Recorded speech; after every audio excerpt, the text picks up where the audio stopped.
97 out the box. Good morning, H-Town. Keisha J, Mac, Jess, and Jazz, live from your local Houston BMWs in the studio. Have some special guests here in the studio this morning. I'm actually excited about this, okay? The Lighthouse Church, Pastor Keion and his beautiful wife, Shaunie Henderson. How you guys doing? Doing good. How are you? Good. We're excited, guys, to have you on the show.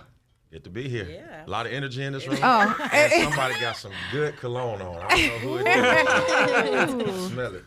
It's probably my perfume, homie. It's probably my perfume. We're going to talk about the Cry Out Conference that's going down June 21st to the 23rd. Can you tell us what's going on there? Yeah, we're putting together this panel of conversation, and we're going to do, obviously, the church thing, right? So we got Bishop Jakes coming, Samuel Rodriguez coming, we've got Darius Daniels coming, I'll be there. But we're also adding some components this year that we didn't have last year. We got mental health seminars. We got a session that my wife is hosting called Mirror for people who are going through body imaging situations. We've got a legacy breakout room. Here's what I'm most proud of. So we're going to have a conversation on mental health with Chris Webber and Charlemagne and somebody else that if I could tell you the name right now, it'll just set the internet off. So you can't tell us. I can't do it right now contractually. Okay. But it is one of the most famous men in the entire world right now. That's coming. And so we're going to have this conversation. And then after that, we're going to have a breakout session with a room with only men. Only men can come in because I don't think that men get an opportunity to express themselves uninhibited and without judgment. So we're going to do that.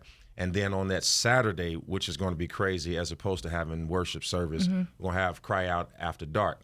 Ty Tribbett, Fred Hammond, and Nephew Tommy. So we're going to have comedy and like a concert, if you will. And then Bishop Jakes is going to come that Sunday. And I mean, it's gonna be crazy. It's a full weekend. Wow. It's a full weekend. It's crazy. It's a full weekend. Shaunie, what? So the Mirror. Let's talk about that really quick. Why was that so important for you?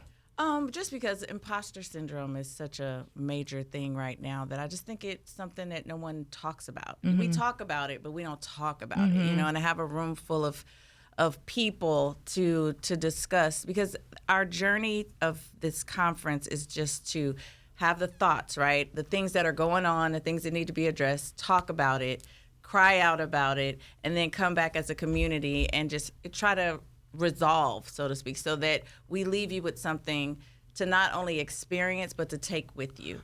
So there's so many other breakout sessions too, like leaving a legacy and finding your purpose and helping you with managing your money. It's a lot. I'm doing a panel on Undefeated, the book that I just released, and just women and men too, feeling their journey of being undefeated and taking, moments that probably seem like challenges and making them into opportunities. For those who don't know, what is imposter syndrome? Well, the internet. I think we all have it to some degree, though. You think? You don't? There's some traits within us. I think so. Well, go ahead. It's first explain it to Jazz because she doesn't know what it means. So I think my husband does a better job at explaining. Well, basically, it's when you feel like you are not what you are. Right. So you are here. You're a young, beautiful, talented lady. You're in a room full of talented people. You got a bright future, and sometimes you wake up in the morning and you don't feel like you deserve it. Like, am I really supposed to be here? Am I supposed to be here? I feel like I'm an imposter here. Like, I'm here because they feel sorry for me. I'm here because I'm a checkbox. I'm a female. It's imposter syndrome, and it's the lie that you tell to yourself, because no matter what it is, you've done enough to be here. You deserve to be here, and you've got to embrace it. Does anybody ever feel guilty, though? Like, I have this thing where I feel guilty for being here, like guilty of getting, like, the great things in life, where, like, I feel guilty for going out to celebrate, like, my accomplishments. Is that kind of, no, sometimes I'm like, dang, I feel bad that I'm out celebrating. Like, you know what I mean? Everybody doesn't have that luxury. You know what I mean? No, I don't feel that, but I tell people all the time I have a hard time talking about myself. So talking about my accomplishments, talking about the things that I do have a hard time speaking on that. I don't feel bad, though. I feel like I celebrate in my own way. I don't celebrate like in your face. But I am, if I'm going to go on vacation because I just, got a great project going and it got greenlit and I'm excited, I'm going to do that. But I think that the social media really feeds imposter syndrome because, for example, I have a daughter, she's 22, and she will just kind of sometimes feel lost in where she is right now. She's in school, but she's figuring it out, right? And you can keep saying as a parent, like, this is normal. You're 22. You don't have to know what you're going to do, right now. You're in school, figure it out. But like, you'll look at the internet, or she'll look at the internet, and it'll be another 22-year-old that says they're making $1 million a minute on social media. TikToker. And they'll go to some influencer house, take all these pictures, and it looks like they really got it going on. Like, right. We don't know that that's true. We can all, so it's like, that feeds into that imposter syndrome that bruise in everybody. I want to say this. When is the last time both of y'all have had imposter syndrome as an adult? I mean, if we're honest, it can happen daily. Really? Right? Yeah, it can happen daily. See, here's the thing about emotional instability. It strikes you without your permission. Right? So you can be sitting there doing perfectly fine. Right. Scroll up and see somebody doing something and then feel an anxiety that you can't express. Right? It happens on a day-to-day basis, and it happens so frequently that most of us don't even know when it's happening. Right. Like, you talked about being ashamed to succeed or at least to celebrate their success. Well, if the truth be told, you've just expressed what a lot of us go through, because I don't see anybody on here posting their car, their house, because we all dumb it down because we're attacked for winning. You're attacked for winning by those who didn't have the courage to get up and do what you did. But then you have to have sympathy because there are people who didn't have your opportunity, right? And so that's why we're all called to be a light, because now what you do is you succeed, and then you go back and show a couple other young ladies or those who you mentor how to do it, because that's how you pay it forward. Right. You don't dumb yourself down, you give yourself away. Love that. That's really good. I want to ask you, Shaunie, going through life, right, is really tough, especially being a successful woman, right? Did you ever feel like, man, am I going to have it all? Like the whole, the family, the kids, the career, and then the husband. Like, did you ever feel like, man, it's probably not going to happen at some point in life? I think it was so funny. I just had this book signing in a mall the other day in LA, and it's now called Westfield Mall. It used to be called Fox Hills Mall. And I'm never not going to call it anything but Fox Hills. Okay, so Fox Hills. And I was in there thinking, I didn't even share this with anybody. I was like, wow, I'm in here doing a book signing. And my goal in high school was to work at Hot Dog on a Stick in this mall. Like, that's all Wow. I was like, I want to work at Hot Dog on a Stick so bad. You thought, all the cute girls worked at Hot Dog on a Stick. Yes. Y'all know what Hot Dog on a Stick. It was a little shorts. Yes. You got to do the lemonade. They were hopping up and down. You was real cute. Yep. And that was my goal. Like, girl, you know what I mean? Like, being 16, 17, that was like, ooh, if I do that. But here I am signing my book in that same place that was the highlight of my life, to be working at a fast food place. So I think that I had small dreams growing up. Like, even as an adult, I think I just had small dreams. Like, I remember thinking, let me go to like McDonald's school. Maybe I'll own a McDonald's, which is great.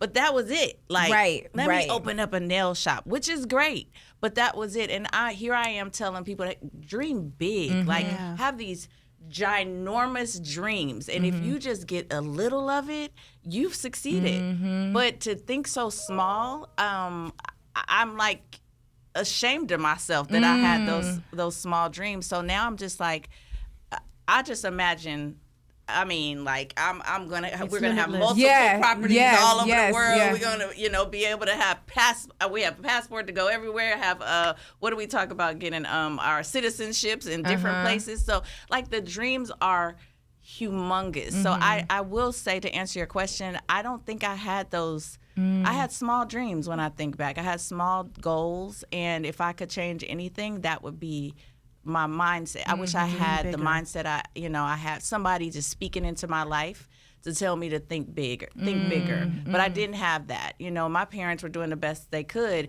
They didn't have anything to give to me. Life lessons, yes, but I didn't inherit anything. I didn't have people around me that were showing me how to set a business plan or how to own anything, own property. I didn't have that. So if I just had that person or something to look at to dream bigger, and now you guys are those people. I was gonna say that because see, our parents were just trying to make it, right? So they didn't know how to teach us about credit. They didn't know how to teach us about investment. They didn't know how to teach us about protecting our mental health, like or just catering to our mental health. Yeah. So it's so dope to see y'all in that position, being able to do it as husband and wife, because this right here is so much toxic going on, right? So like always seeing you guys together, that light, and then how you just allow her to shine, because you don't see that a lot too. A lot of men always have to just be, I have to be the person out there, and you allow her, you give her that space. I mean, it gives women like us that are, have our own, like, okay, it's okay that you have a man that lets you be in the forefront too sometimes, you know what I mean, and shine. So I appreciate how important you guys are to us. Yeah. Pastor Keion, I want to take it back. I mean, I know that you found out your who your dad was at 12. I wonder, how does that shape you as a parent now? How did your relationship with your father shape how you parent your kids? Yeah, I think it manifests itself in the way we all do most things. We all are mostly committed to the thing that we learned in pain. Mm-hmm. Right? So because it was a painful experience not to have my father, the one thing I made for sure is that my daughter was going to have hers, right? Mm-hmm. So, but sometimes that tenacity breathes unhealthiness because you're doing the right thing for the wrong reason. Right. So it's not a good thing to be a great father because you're competing against a father that wasn't. Mm-hmm. So here I am, I'm going to be there, but I'm there on my cell phone. Am I there? Mm-hmm. Right? I'm there, but I'm handling business. Am I there? So not having him made me arrive, but I had to mature on how to be there even when I was there. So it shaped everything about it. And she'll tell you right now, and it isn't just for my kids. Mm-hmm. It's for the children we share together, because the same thing that I am for my daughter, I am for hers. Okay. So now it's a part of my personality. Now I'm not just checking the box, I'm being myself. And that's what you have to do with any life lesson you ascertain through life, is it has to become a part of your DNA, not a competition against somebody who let you down. Man. Wow. That's good. And your mom, she was a strong lady, worked at Taco Bell. Yeah. Got all of y'all a job at Taco Bell.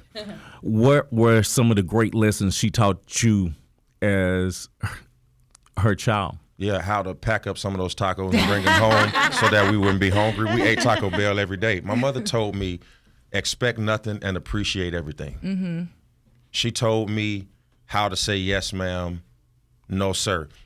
One of the greatest lessons she told me was, you're always trying to get in rooms, because I've always been ambitious. Mm-hmm. She said, but it is not about the rooms you get in. It's about the sponsor who brings you in the room. Because if you come in the room ambitious, the people who own the keys to the room will lock you out. You have to make sure you have the right relationships with people outside of the room so they'll bring you into the room. If you enter a room without a sponsor, you're an imposter. You're an imposter. So my relationships, I'm here at the station right now because I've got relationships here. Right. 10, 15-year relationships with you all. And we're here today based off of relationships. So it's exciting. You mentioned about letting her shine, though. I thought that was important, because to let her do what she does is success for me. Mm-hmm. Right? Mm-hmm. So if she's my wife and we've got this journey together, to watch her do something is exhilarating. Like, I tell her every day, I'm proud of you. I told her yesterday, I said, I'm proud of you. And let me tell you about imposter syndrome. My wife must not be accustomed to hearing that, because I said to her, I said, I'm proud of you. She said, why? I said, because you're amazing. She said, well, where did that come from? By the time she finished asking me questions, I said, just accept the compliment. Because she hasn't heard it. Yeah. So what I am doing is I'm making her comfortable being this great. She's got to know she's great. Otherwise, she's going to go out there and do it, checking the box. She's got to go out there with the confidence of knowing I'm supposed to be here, right? So I thought that was important when you said it. Since you know she got to... Go ahead. I would say, but you'd be surprised, though, at how many men don't say that to women, because I think we always feel like we need to say that to men. Like, oh, I'm just so proud of you. Like, we're always trying to validate men. That's true. And I feel like men don't validate us as women enough. So that's true. You're absolutely right, because you hear men say that they're not affirmed, right? A lot of times, like, they don't feel appreciated. So yes, as a woman, and you're just constantly trying to affirm your man Yes. and just let him know you're appreciated.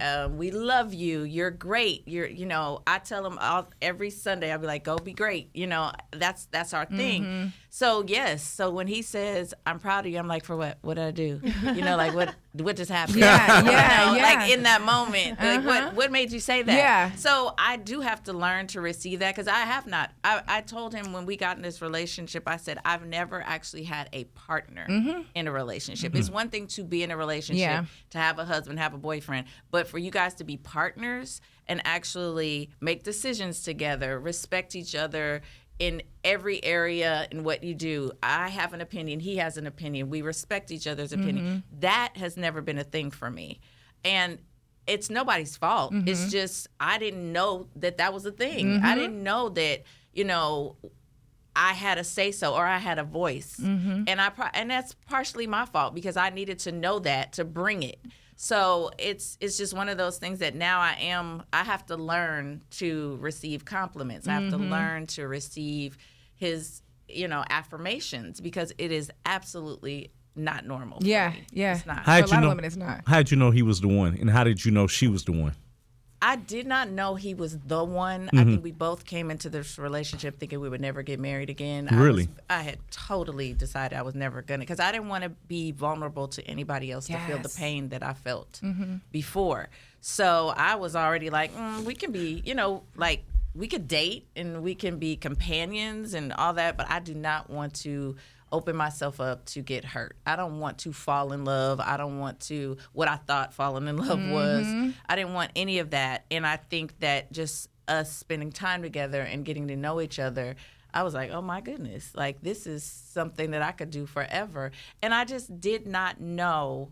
It was so many I did not know was going into the relationship. I did not know how different we all receive love, right? So the way you receive love is not the way I receive love, and learning that about your partner. So now that I know, baking him a cake is not his love language. Yeah. But baking me a cake, you can bake me a cake all day and I feel so much love. Like I need to know that whatever that is for him is for him, and he has learned that about me. So just like the communication, the intentional details of being in a relationship, being cognizant of what's needed in that relationship, the partnership, and then understanding now in this point in my life what falling in love and being in love with somebody really is, what we think it is and what you really feel and know it is. I can sit back and just be like, okay.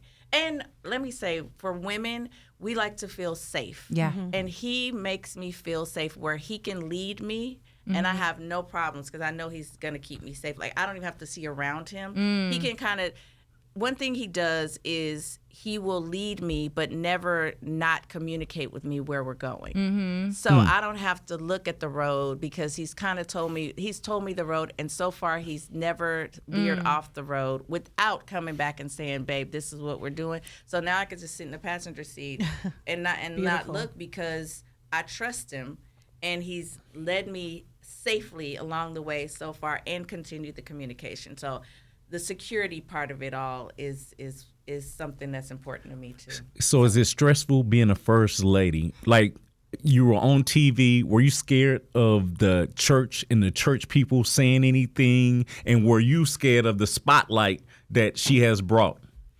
Well, no, I wasn't scared of the spotlight. I mean, when I met her, I didn't meet her as a celebrity. I met her as a person. Right. I didn't even consider.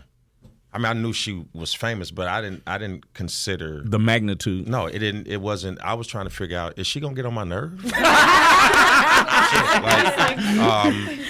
Are we gonna argue over parenting styles? Right.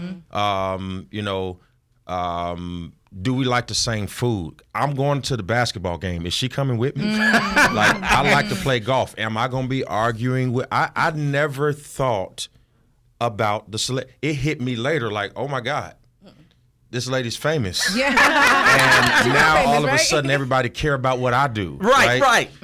But I was used to having to deal with criticism in the prism of church. Right. I wasn't used to waking up being on the ShadeRoom.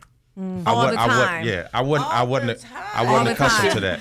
I wasn't accustomed to it. But speaking of being in the shade room and going viral, we did put you in our segment a couple weeks ago. You probably heard about it. I don't know. It's the segment called "Sit Your Ass Down." Excuse me, Pastor. Yeah, no. Right? Listen, it's in the Bible. I mean, you can say what you want to say. Sit your ass down. Obviously, because you shushed the woman at church. Yeah. Everybody talking about it. So if you can't get the Holy Ghost in church, what can you do in church? Yeah, well, see, this is what I keep talking about. Yeah.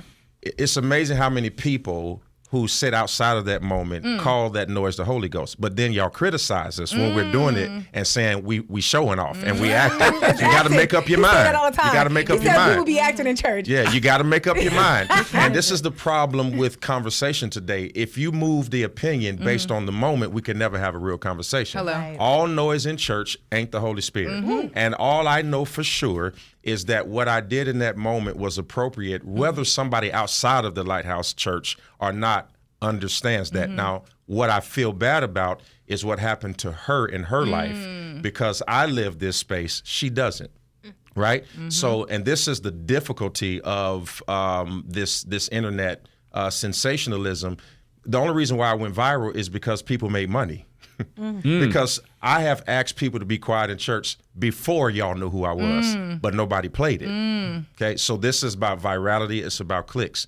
Now, the moment that it took place, I was up preaching. When I got off the podium, I looked at my wife's face. I knew something was wrong. She said, "Just want to let you know that moment is on the shade room." I sat down. Already? It was while we were in church. Wow. And so I sat down and ate chicken. Because it's already out there. Yeah, so right. like, You can't do anything about it. Yeah. I grew up in the church that was a lot more dogmatic than the church that we're in right now. And so I understood in that moment, okay, well, some of what took place was my roots, which I'm going to have to address, because it was a reflex reaction to something that I grew up seeing. And I recognize that the world has changed. People are a lot more sensitive than they used to be. So I didn't go through the moment without learning. And I don't want anybody to think that my head was in the sand and that my feet was dug in and like, I shall not be moved. I learned in the process that I pastor in a generation that is not the one that I grew up in, and that I pastor in the world that doesn't look like the world I grew up in. So now I have to adjust as a leader. Now, I do ask that the people who think she deserves an apology, which she got, I ask for yours too. So don't ask me to be forgiven, and you're not either. Let me just tell you something. Your congregation, they rolled for you because they called up here. They all called up here. Everybody. Oh yeah, called I up sent here them after y'all. Now, if y'all would have kept messing with me, I'd have sent my dogs. But they was not playing with I you. held Okay? Like, she does that all the time. Oh my God. Yes, There's ma'am. a lot of teaching moments that are going on right now. You guys are out with this conference on touching on all levels. And when it comes to the spiritual part, what is something that you feel that people are disconnected with, or how can they get more in touch with their spiritual side when it comes to Pastor Keion? Yeah, I think that the God consciousness has evolved into a space that's difficult to identify, right? Because when we grew up, it was Jesus. It's Jesus. It was Jesus. Right there. Now it's morphed into higher power, The universe. higher consciousness, crystals, sage, energy. No, there is no way to the Father except by the Son. I live by that. I believe that, and I cannot change the origin of my call because the world has evolved. The message has to stay the same. How I deliver that can change, but at the end of the day, I believe you've got to have a personal relationship with God himself. And that as a result of that, he gives you the fruit of the Holy Spirit. I can't divorce myself from that ideology because it's scriptural, right? And I believe in the Bible. So when you bring culture and faith together, you have this murky water, and you got to figure out how to navigate it. And the truth is that we're in uncharted waters. Nobody has ever led in a time like this. So we're figuring it out. And as a leader, I tell my wife all the time, I feel so lost sometimes. I feel like, everybody thinks I'm so confident and I know what I'm doing. I don't know what I'm doing because when I wake up, like technology, the world is different again. And I'm having to learn on the fly. Okay, how do you lead in May 2024? And then there'll be a movement, and then we'll be here next year, and the world will be different again. And I've got to figure out how to do it again. The world has changed. This is a very difficult time to lead.